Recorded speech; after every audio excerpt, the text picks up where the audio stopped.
No other man in history has shown such disdain for incarceration than Yoshie Shiratori, known as the most famous escapee in Japan of all times, who was tagged as the man that no prison could hold. There is no prison that can hold me.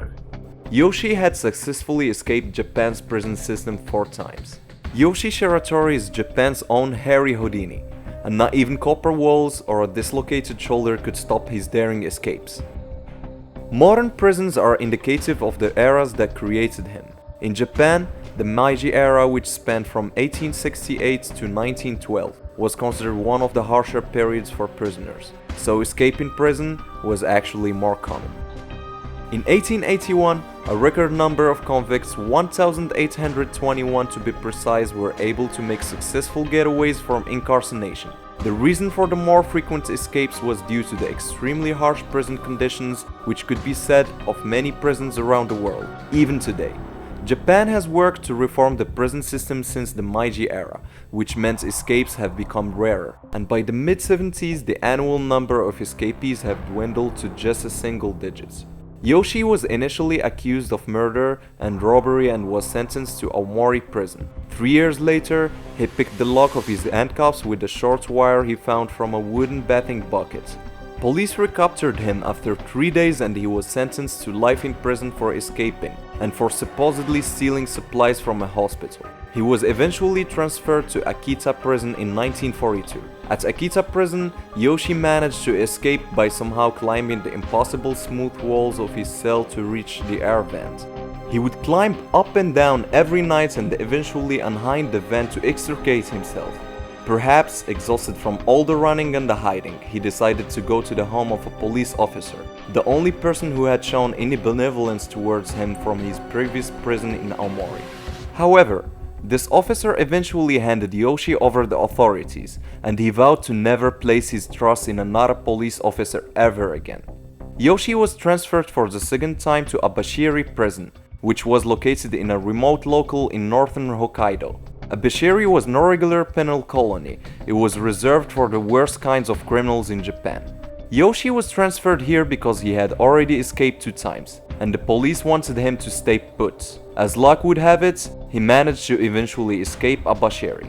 The Abashiri prison museum even has a figure dedicated to Yoshie as he escaped his cell wearing nothing but his underwear.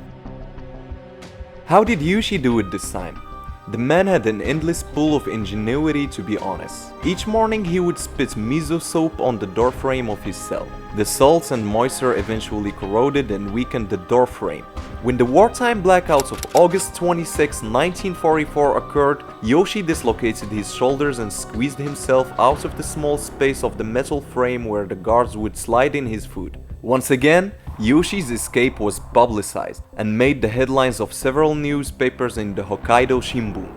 Yoshie was once tired of escaping, and he was sentenced to death by the Sapporo District Court. Additionally, Yoshie was assigned 6 armed guards and he was under surveillance 24 hours per day. At the Sapporo prison, he was incarcerated in a specially made cell that was designed to prevent him from escaping through the air vent in the ceiling.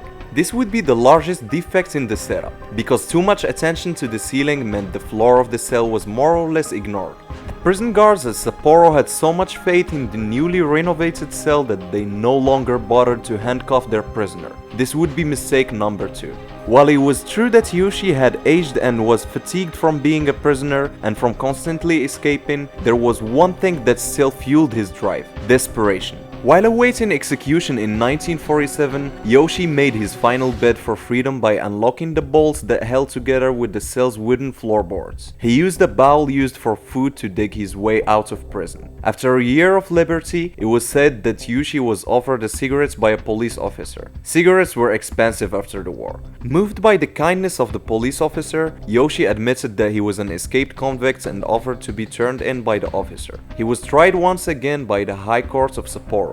They noted that in all of his 4 escapes, he did not perform bodily harm to any of the guards, despite the fact that abuse by guards was rampant in all the prisons. He spent his days in Fushu prison until 1961, when he was given parole. He traveled to the Aomori prefecture more than a decade later to reunite with his daughter so that he could tell her his life story. Yoshie lived for another decade after that, doing odd jobs to survive. He eventually succumbed to a heart attack in 1979.